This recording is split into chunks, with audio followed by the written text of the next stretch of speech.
What's up, everybody? This is Ace from Ace Corner Talk. Peace, peace, peace to everybody. What's up? Had a good day today. I just wanted to say I've realized a great important lesson in my journey today. I've learned that unity is the key. By far, unity is the key, and I say that to say that there's no one island that could stand alone. Um, Also, a great friend of mine passed away this morning, and I found out right after I came from the ceasefire event. And this brother Jason, he pioneered, man, like a champion. And when I tell you this, people, this individual, under his circumstances and succumbing to cancer, was on dialysis, this brother never complained. And I'm telling you something, people, this brother never complained. Every time I seen him, he was positive, upbeat. He didn't wallow in the afflictions of his body. And I'm gonna tell you something, man. I am very, very saddened to hear that he has transitioned. What's up, Dark Chocolate Dude? I'm very sad to know that he has transitioned, but the brother was a pioneer, man. He was such a good dude. 35 years old, such a good dude, man. But I will say this: is shedding light on how important it is to take care of yourself and to make sure that your temple can last for as long as your journey should last on this earth. I'm so, me and my wife are very grieved, and it's quite a challenge. I wanted to say, I pray the strength of his family. I pray the strength of his mother and his father, the loved ones. I pray the strength. They continue to move forward, keep his name in remembrance, and although that he's not here, but in spirit he is. So I just pray for them and pray for the family. I'm about to open my chat so I can get this stuff going. I want to say peace to Logic, Food, Shelter, and Clothing. I want to say peace to Suicide H29, my main man. I want to say peace to Queen Karasi. Check it. Oh, there she go. What's up, Queen? Man, we had a nice little get together, man. Her hubby, my wifey. We had a nice little get together, and much respect to the Queen, man. She is definitely a beautiful individual, to build with, man. And I appreciate her, coming through and checking your boy Ace out. It was very, very, very, very beautiful.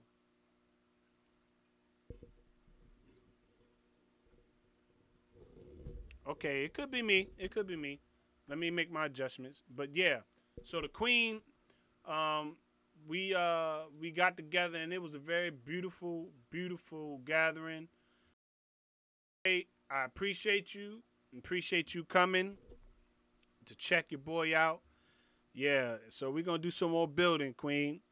And tell your husband, man, he's a good dude, and I appreciate him, coming out and just visiting and chatting, chopping it up, chatting with your boy. I wanted to say at our ceasefire rally, we had a great time. I got to mingle, and I got to meet the mayor of Baltimore. Also, the state's attorney, I got to meet her, or the state's attorney for Baltimore, Mosley, and Assistant Attorney General Mosley. I got to meet her. I hope I'm saying it right. And me and my wife just was in the mix of some great people that was grieving from the loss of their loved ones due to gun violence um, and due to tragedies. So I would like to thank those who came out, those who have been a part, watched the video, liked it. Yeah, it was a great experience. High energy. The people were just, building, and it was really, really great. So we're gonna have a build today. I just wanted to say there were some monumental things that took place yesterday, and the people that was in the live streams and those who got to witness what took place, seeing things transpire.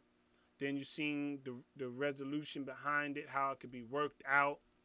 You really seen how men supposed to work things out. So with that being said, we go through things, we face things, but the main point that we should be getting is how we recover from that. Not who said what was done, and all of that stuff. Some of that stuff is irrelevant. When you get down to the basics of it, we have to get down to the resolution behind resolving the issues. And it was such a great live stream. If you was in the live stream, I know for a fact that you would have took something home with you. You would have took something with you from that live stream. It was very beautiful, very beautiful. Here we go. Got my phone dying now. Okay. So I won't be able to chat too much, but anyway, just wanted to say to all of my peoples have subscribed to Ace Corner Talk. Thank you much. All of y'all are much appreciated. Thank you for coming to Ace's Corner Talks channel. Thank you for being a part of my channel. Thank you for being a participant in what we do here. Our main goal is to uplift families, to build structures in the family household, and to make our brothers strong again. All right, that's what we promote on this channel. So I appreciate all of those who have subscribed, who has been a part of Ace Corner Talk. We moving forward, and we making our city strong, family by family. So I'm going to get into the build, and y'all just bear with me. I got a great, gigantic headache. All right? Yeah, this headache is rocking right now. So peace to you, Queen Karasi. Again, I just wanted to extend to you the gratitude for just building with your boy Ace for a moment. Thank you so much. And tell your husband I appreciate it. All I see in the future is bigger and better things to come. That's all I see. I don't have no sad stories. I don't have no gripes. All I see is positivity, great energy moving forward. So, with that being said, let's get into this build, y'all. Stop the bleeding in order to repair. That's what we're going to talk about today. We got to stop the bleeding in order to repair. With that being said, and I'm going to give you this metaphor, which I'm going to take it from a natural standpoint, but put it in metaphorical terms, okay? So when you have to stop the bleeding first in order to repair any type of wound or injury. Come on, I just thought this stuff just comes to my mind as I'm going along in my day. That's how I'm a thinker. So when things come to me, I be thinking. All right. I appreciate the chat. Aces in the hole. Y'all get in there. Y'all get the build with the queen. Y'all get to chopping it up. Y'all converse back and forth. Let's make the chat popping. All y'all aces in the hole. I'm kind of drifting along, waiting for y'all to get in there. But I'm going to continue with the build, so check it. When an ambulance appears on the scene, if an ambulance get a call and they're appearing on the scene and they get out, they might get the stretcher, they'll grab their tools, they'll grab their things. The first thing they say is, we have to assess where the injury is. They don't do no moving of the person or the individual or whoever they're coming for. They don't move them. They don't do anything. They have to first take an assessment of what happened and where the injury is. Okay, once they have done that, depending on what type of injury it is, then from that point, they have to stop the bleeding. I want y'all to come. Hey, listen, y'all, we going somewhere with this. Y'all stay with me. Stay with me. The first thing they do is have to stop the bleeding. They got to assess the injury, but they have to stop the bleeding. In order for any particular wound or any particular damage done to your body, you have to assess and stop the bleeding.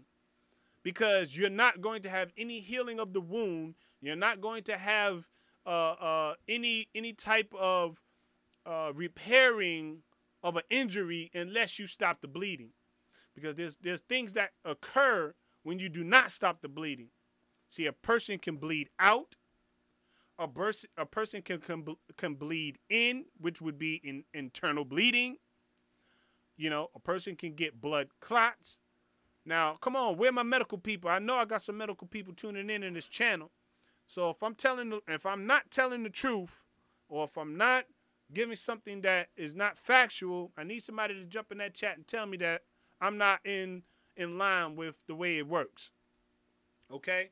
But I'm going to give you my opinion and my assessment. So this is the way I perceive it working. And having a little bit of history in some of these things and what I've gathered, this is the way it works. So they got to stop the bleeding. So upon them stopping the bleeding and upon them assessing that situation, they got to apply the pressure to that wound, apply their pressure to the spot. They might stick some gauze on there. They might try to clog the hole or whatever. And I'm going to tell you something. When a person gets a puncture wound, how many of y'all know that the first thing you do and the first thing people would naturally do is they would want to pull it out because of the pain, because of the object being in there. But I beg to differ with you. The first thing you do is you don't pull it out. If you get stabbed and the knife is still in you, leave the knife in. If you get stabbed with something or get punctured, you're supposed to leave it in until the medical people can deal with you to get it out. And the reason why I say that is because, what's up? Peace, everybody. That's what's up. I can't tell how many people's in the chat, so I'm not really worried about it. Only way I can tell is by looking at who's in my chat room. So I appreciate those who are building in that chat room. Aces in the hole, big up to all of y'all. So check it. So that's what you do. That's what you do. You got to leave that knife or object in you so that way you would not bleed faster than you would. Second thing, they tell you to stay calm. Okay? If you have an internal bleeding injury, they say stay calm. Because the first thing that happens, and how do I know all of this stuff? I'm not a genius and I don't pretend to know it all, but why do I know this type of stuff? Okay, well, the first thing they tell you to do is they'll say, apply pressure to the wound, leave the knife in, and stay calm. They'll tell you to stay calm for the one reason and the one reason only. Because when your adrenaline is escalated, what happens is it speeds up the blood flow. Come on, man. How do I know this? It'll speed up the blood flow in your body, which would cause you to bleed out faster. So the first thing they say to any individual is stay calm. Stay calm. Don't get overexcited. Don't begin to asphyxiate or get excited about what's taking place. Remain as calm as possible under the circumstances, and which would probably be a hard thing to do, but you would have to do it in order to stay alive, right? So you would have to do that so you won't bleed out faster. Then, once the medical people come, they can deal with you, they can patch you up or do whatever they got to do in order to stop the bleeding. Stop the bleeding is more of a physical thought rather than a metaphor. You understand? I want you to grab this in a physical sense, because picture yourself bleeding on the concrete because of some type of an injury. And the first thing you would want to do is stop the bleeding. So let's go there. Our focus is not to repair first. It's to stop the bleeding. People want to jump to the situations in their lives, all right, to repair their situation. Ace is going to give you another way to look at this, people. Ace says the first thing you need to do is to stop the bleeding. Find out where the puncture wound is in your life. Find out where the repairing is needed. Okay? There has to be something that caused it, but it has to be an entry wound. It has to be an entry from where the wound is. So whatever happened to you, it has to be an enter point. Okay? So it entered and exit, or it may not have exit, but it entered. Think about this. You have to stop the bleeding first from whatever wound has hit you. But don't try to repair it first. So people go through situations in their life, they're faced with things on every hand, but the first thing they will want to do is say, I need to repair this right now. And they go about the process of repairing it before they find out where the puncture is. So you need to go back in your mind, in your history, in your life. Find out where it began, whatever it may be. Find out where it began. Find out where the issues came. Find out when you start to get depressed. Find out when all of the things that streamed against you and came against you in your life, find out where did it begin. And then you start from that point. Stop the bleeding in order to repair. Some of y'all think I sound like a preacher, don't I? Stop the bleeding in order to repair. Just a little joke. But you have to stop the bleeding in order to repair, because if you do not do that, you will continue to bleed with a Band-Aid over your situation. You understand what I'm saying? You're putting a Band-Aid over your situation, but you have not stopped the bleeding. How many of y'all know if you have been bleeding in a certain part of your body, you'll put a Band-Aid on, but you'll still see the blood come through the Band-Aid? That means the blood flow is bleeding faster than the Band-Aid can absorb the blood. I've done that many times, thinking that one little small Band-Aid to hold a nice big wound, and all of a sudden it's submerged with blood. No, you have to immediately find something that's going to help you stop the bleeding. In our families, in our communities, stop the bleeding. I went to this rally, and it hit me while I was at the rally. It's not about, it says cease fire. Okay? And a lot of people say, well, what we going to do in the community? How are we going to stop these things from happening? What we going to do? We got to get to the root of why these things are taking place. Let's stop the bleeding before we can even make an effective stance about what it is we want to do. Let's find out what is ailing the communities, or what is ailing the people who are holding the guns. Let's find out what are ailing those victims. I mean, the people who are doing the victimizing to those who are victims. Let's find out where the entry wound is so we can stop the bleeding. When I was in there, I seen mothers crying over the deaths of their sons. I seen people crying over the deaths of their cousins and families, you know, trying to rally in spirit. It was so powerful that you could not deny that something had took control of the atmosphere. You had to be there to believe it. And it lets me know that our communities, our households, we are suffering because there have things that have entered and punctured us, and we have not found out how to stop the bleeding. I got a headache, y'all. My head is pounding, buddy. But we have not found out how to stop the bleeding. In our homes, stop the bleeding is very essential. We go through things. We have to learn how to forgive. When there's a situation, don't let it linger any longer than it have to. You understand? Don't let a situation linger on any longer than it has to. Because in your situations, the longer it lingers on, the more things that can get attached to a situation. You ever notice how when people tell a story, they're going to add on to that story a little bit? It'll start off with some truth, but by the time they finish the story, they got guns and rifles and missiles and army tanks. You understand what I'm saying? You get my drift? So in order for you to properly resolve an issue, you got to get the issue while the issue is in play. Some people say, well, no, just let people calm down, let things get down. Well, I'd beg to differ. Because if you really want to resolve something, you got to get it right there in the moment. Because if you let it linger on, people will start to gather their own perception about that moment. And you can't capture that moment back. You can only go off of thoughts. I just said something right there. Who's going to agree with me in the chat room? Am I by myself? Aces in the hole, where y'all at?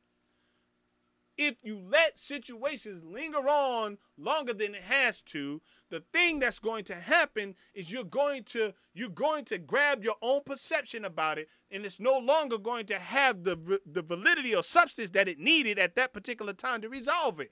It's going to have some attachments to it. You're going to get to thinking about it. You're going to get to say, well, he said this, and then you're going to add on to it. You're going to try to remember some things and come up with your own logic or your own memory about how it happened or whatever. I think at the very moment, you have to step back, tell the other individual, we want to resolve this. Let's get ourselves together for a moment and resolve it right now. Let's not let it linger on. Some people want to let it linger on for days and a time and weeks. And by the time you try to address the situation, you have to gather thoughts. Unless you wrote it down, you have to gather the whole moment about how it happened, who was there, who heard you. You understand what I'm saying? We need to stop the bleeding in order to repair. We have things we are faced with on a day-to-day basis. We have things that we look at from our perspective. But once we start to dig down to the deep root of our issues and the community's issues and our household issues, one thing we find out is that it all strings from one particular root.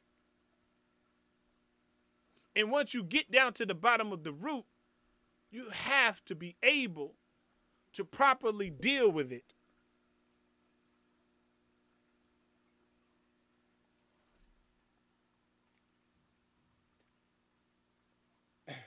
My head is pounding. But I thank everybody that's in the chat. I thank everybody that's watching in. Stop the bleeding in order to repair. Initially, all of us, we have in some way or another offended people in our lives. Don't say you didn't, because you might not say you have, but most likely you probably have in some way or another. May it be something you said, may it be something you've done. Yes, you have. Some people say, no, I was an angel all my life. I begged to differ, but put some money on it. That you just wasn't that perfect angel you want to paint yourself to be. But if you offended somebody, and you know it, I think the best thing you could do was try to rectify the situation by saying you are, or apologize for offending a person, even in ignorance or when you wasn't. I think that would be the wise thing to do, because what happens when you do these things and you don't realize how much an offense you caused, then now if you do not rectify the situation, people begin to take on their own perception about it. They're either going to say, this, you know what, didn't care, or he was reckless. He can care less about how I feel. All of these different things that come out of one situation, may it be you meant it or not. So you have to deal with these type of issues. See, I'm a person that likes to deal with issues up front. I'm an upfront person.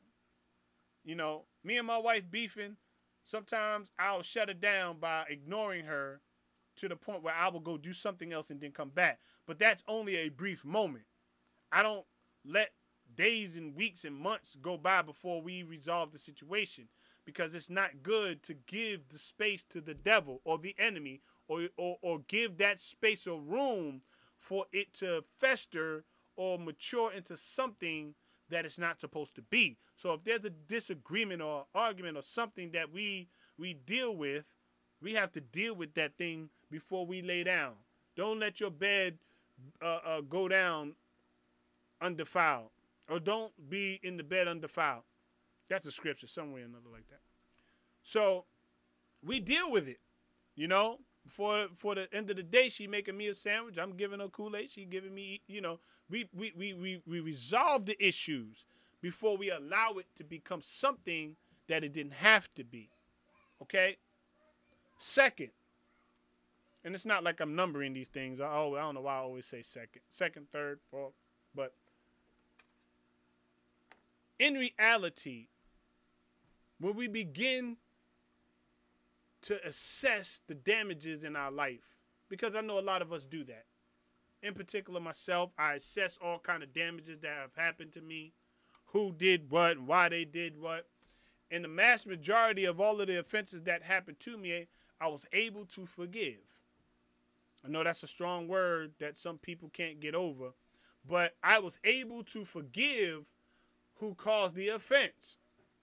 Not at all times was I able to do that, but I have done it, and I have forgiven those who have caused an offense to me, because I believe that while people go on with their life, I'll be the one still thinking about it and still plundering over the actual act of what happened. All right, I'm trying to get this chat room and stuff open. Give me 1 second. People, give me 1 second.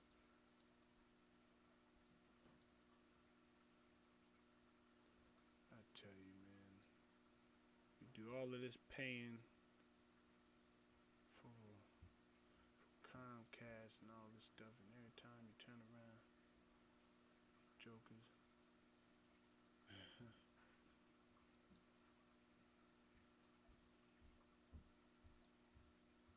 I'm sorry, y'all. And this stuff here. And hopefully my stuff is live, because I don't even see the stuff live now.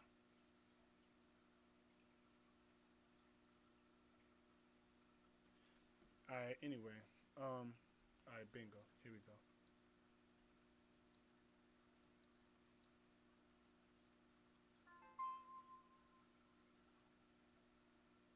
Get this stuff together.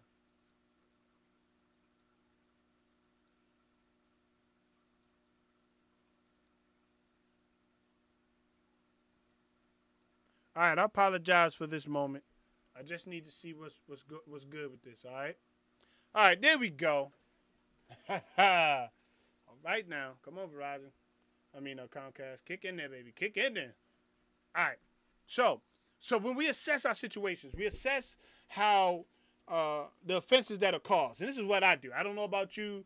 I hope that when you look at your situations, you can process it the way you do to help you get over it or get along. But when I look at my situations, I assess the damage, I assess what was done, I assess who did what, I assess when I'm going to forgive and when I'm not. You know, some of us got that stubborn side in us when we choose to forgive people on our time, on our own time, when we feel like it. I realize that the longer I hold on to bitterness and anger, it only starts to create a space in me for that. See, sometimes you got to dismiss those type of things. It should not hold a place in you to be that way. You understand? Some of those things you should not have a place for anger, because the Bible says, be ye angry and sin not. So it doesn't say you can't be angry, but don't let it be in there. Don't hold it in there. So if you get angry, get over it very quickly. Don't let the anger fester on the inside, because what happens is it only causes a problem down the line. Okay? The longer you hold the anger in, at some point it has to come out. Okay? If you need to talk to somebody, talk to somebody. If you need to get online and start getting in people chats and building and stuff, try to get the anger out. Don't let it stay in there. Because what happens is that anger is a process of the bleeding. And then upon you not checking or dealing with the anger, it will eventually cause you to bleed out. Meaning you're going to blow up on somebody at the wrong place, wrong time. You understand what I'm saying? I have to give it the way I'm getting it. You understand? I'm getting it. It's coming in, people. So I have to give it the way it's coming. When I face my situations, and I'm only giving you my standpoint and my point of view, I'm giving it to you from my standpoint, my point of view, to give you some different ways of looking at things. Everybody grown. You handle it the way you handle it. But if I could just, in some way or other, give you another way to look at some things, maybe it could help you. Now, people at the end of the day will make their own decisions, and because it's their own life. But I definitely, on my channel, tried to give you some different ways of thinking about things because of my own personal experiences. Now, when you have to stop the bleeding in order to repair something in your life, your circumstances, your relationships, all of these things will eventually bleed out. Time heals all things.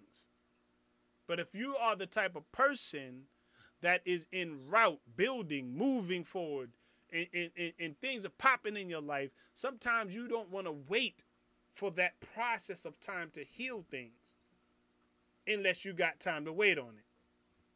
Now, when somebody's grieving, somebody's going through something, that's different.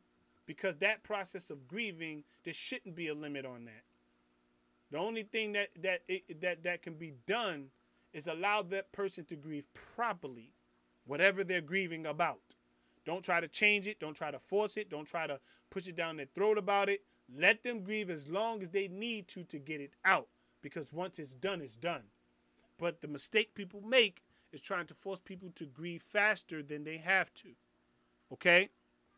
So allow them to grieve properly, and allow them to have that process sort out, so that way they don't have to keep revisiting it. Okay? That's just something I want to put in there. But when we are going through our experiences, look at it from you're having a moment in your life where you're bleeding and you have to stop it.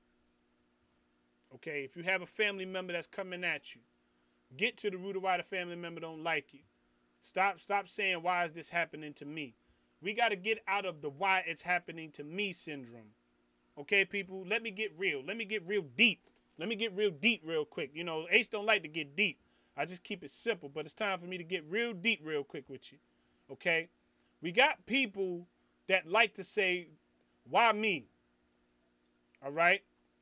They get into the why me syndrome. Why me? Why is this happening to me? Why are they doing this to me? And one thing you need to realize is, why not you? Why not you?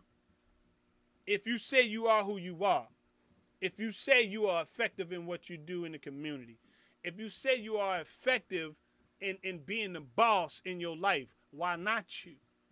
Because if you're making moves, if you got clout, if you have a certain plateau, and if people revere you a certain way, why not you? You have to be the example. Some of us have to be the example. That's just the way life is. Somebody out there has to be the example so somebody else can see how it is to follow. And if you happen to be a leader, or if you happen to be somebody that just has a little bit more shine than somebody, or your light is a little brighter than someone else's, and something happens to you, stop saying, why me? Yes, you. Yes, you. When these adversities and things happen to you in your life, it's happening for a reason. It's not just happening. So stop saying, why me? Why am I going through this? Why are they talking about me? Why are they lashing out at me? It's something in you that somebody sees that they have to come at you. It's something in you that somebody sees they got to tear it down. It's something in you. Come on, man. It's something in you that is attracting these things. So stop saying, why me? Why am I going through this? Why am I experiencing this? It's your time to experience certain things. How do you know what's in you unless you get challenged? Y'all don't want to hear that, but Ace got to bring it to you like this. I'm sorry, baby, got to bring it to you. How do you know what's in you unless somebody challenges it? How do you know how to fight unless you've been in the fight? I'm sorry, I'm tired of people talking on the side on the side and never been in no fight. How you gonna tell me how to keep my hands up? How you gonna tell me how to maneuver and how to block and how to do these things if you've never been in a fight? How are you gonna do that? So it's your time. And when you're going through these type of things, you have to realize how to stop the bleeding to keep moving forward. Don't bleed out where everybody can see you bleeding out. You got to keep yourself in such a way that when they see you, they see the strength, they see you standing, and if you got to get weak around people that's going to hold you up, not somebody that's going to step on you. You understand? Don't get weak around people that's only going to use that to their advantage. If you get weak around somebody that'll pull you back up and give you the strength you need. Iron sharpens iron. Be around people, talk and build with somebody that's going to pump strength back into you, not tear you down when you're already weak. Come on, let's talk about it. Let's stop the bleeding. Because if we can't stop the bleeding, then you're going to sit there and bleed out in front of everybody. Then you'll be able to bleed out where people can see you bleeding. And then what happens next? You're giving up the fight. You relinquish the battle. You retracting from the fight. Done got too rough for you. I feel that thing, y'all. Feel pretty good to me. Right along with this headache, y'all. My God. But in order to, let me get this thing, man. It's just messing with my thoughts and everything. All right. In order for you to remain in a position to fight. Come on, I gotta take it back, old school. Remaining in your position to fight. In order to do that, in order for you to remain in your position, when people see you, they should see you in the position ready. Come on, they got to see you in your position ready to do something. They got to. Don't let them see you sad and weak. Don't let them see you moping around. Come on, it's time out for all of that. If you receive a blow, you shouldn't get stopped by that. You should get back up and keep moving. If you receive a puncture wound, stop the bleeding, keep moving. Don't walk around trying to be getting